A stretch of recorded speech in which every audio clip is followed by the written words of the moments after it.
Now here's something else I have to do. If you're just plugging this in, you may have to press the reset button on here. You'll see a green light, but the reason why we don't see a green light, I can push this all day long, nothing's gonna happen. You know why? Because this air conditioner has a 4-hour timer, so I have to turn it where it says turn past. I have to turn it at least beyond a half hour and it's gonna click on.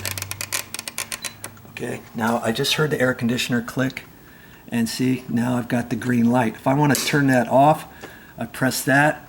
That's the reset or a test button, and then here's your reset button. Now sometimes if your air conditioner goes off, you think, hey, how come nothing's working? Maybe for some reason it tripped off accidentally, and you have to check that. Okay, so now it's on. If I wanted to turn it on with my finger, I would press power, but I'm not going to do that.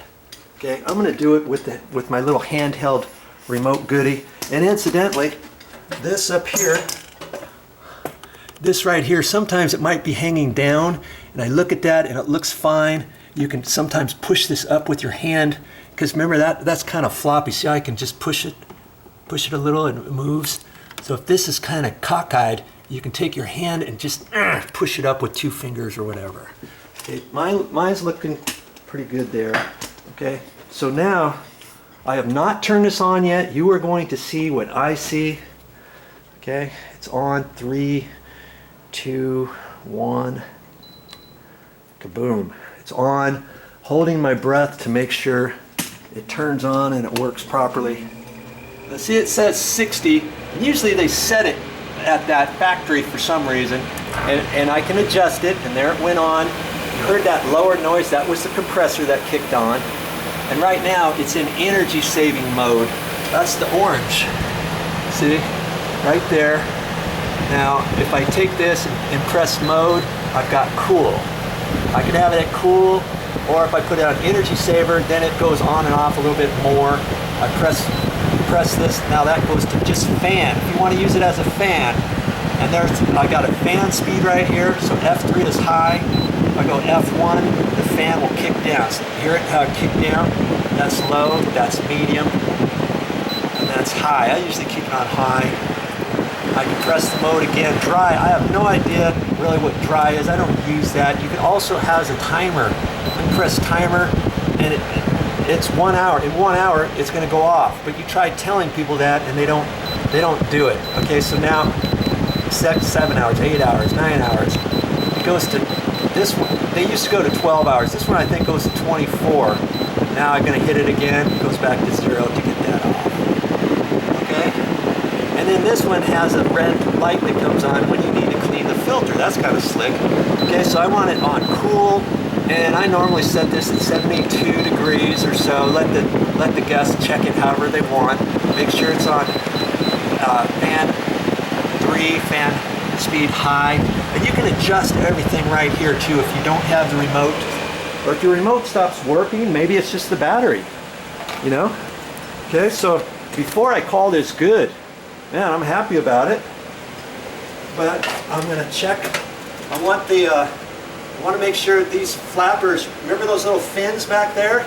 Those 3 fins here, 3 fins here. The room kind of comes out this way, so I can turn this so that this is kind of angled a little bit. But if somebody pushes these tight, you're not having as much air come out of here. Or if you have them angled against the wall, you know. So I angle it here, and this thing here can twist. Okay, right now I've got it facing kind of up. You can take this and tilt it down if you want, you know. But I like the idea of it going up. You want your cool air going up high and dropping down into the room. Okay. And one more thing we have to do. You remember? It's the washable filter on this one. I got to put that back in. And so you can have these out. You're just going to flex this, and it slides right down into. It's a groove there. You can push these in and they snap, but then lots of times people don't know how to pull this cover off and they start jerking on it and stuff. So I just grab it with my fingertip and I can just leave it set and not snap it in. Sometimes maybe you try to snap it in, one side snaps, the other doesn't, or it's down too high and you can't reach it, and it's easier for you to just lift it like that and lift it up. Take that to the sink and wash it out with some all-purpose cleaner and a brush or something.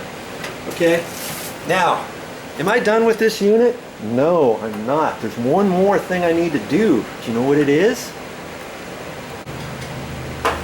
Now, do you remember I was saying I might have to put some more caulking on here. See how this trim fits? There's a little black hole right there. So I'm going to take some caulking. I'm just going to cover that up. Like that. That way no sun's going to come out through there. And look over here. This one's up against the wall. Nobody's really going to see it, but I do it anyways. Okay. There's a little bit more right there. Okay. That's all.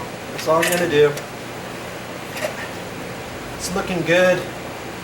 Sometimes there's dust on this bottom rail from shipping. You can look at that. Just do a once over.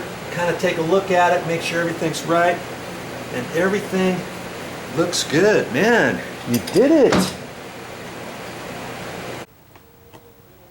That's funny. Hey, if you caught me, hey Joe, you forgot to put the screws in.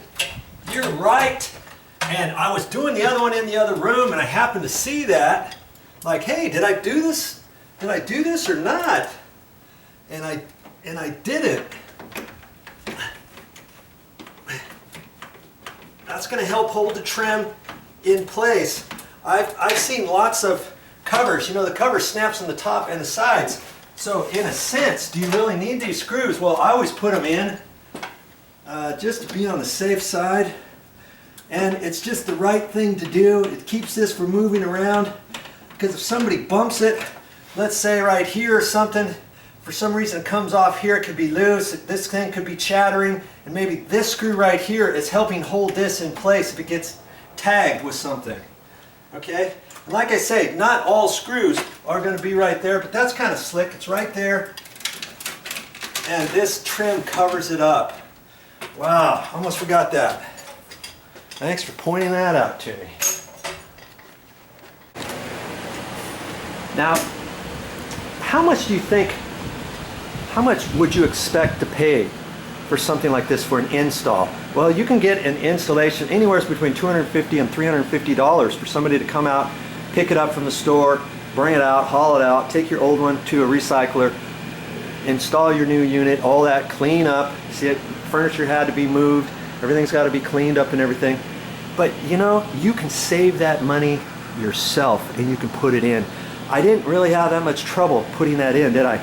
Now, if you had a helper helping you, yes, that's what I would suggest. I already got the old ones already put back in the box, ready to take to a recycler, or find somebody who's interested in taking them to the recycle place on their own. Or if these things are still working, if you know somebody who really can't afford a new air conditioner, maybe offer to give them yours if it fits in their opening.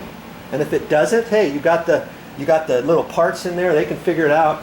It's probably better than nothing, okay? Good job.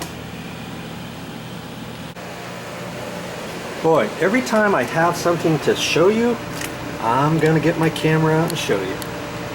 Okay, now you remember that little plastic goodie that we took off? This was just for shipping purposes, okay?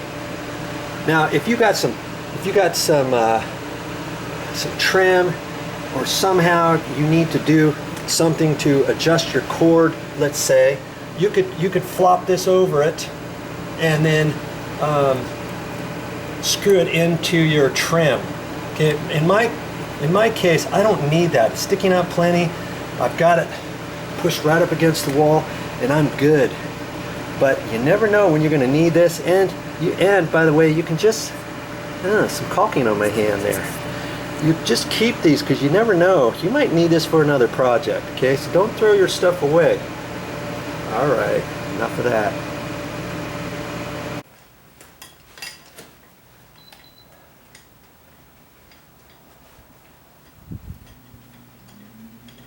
Well, that's all I have for this time.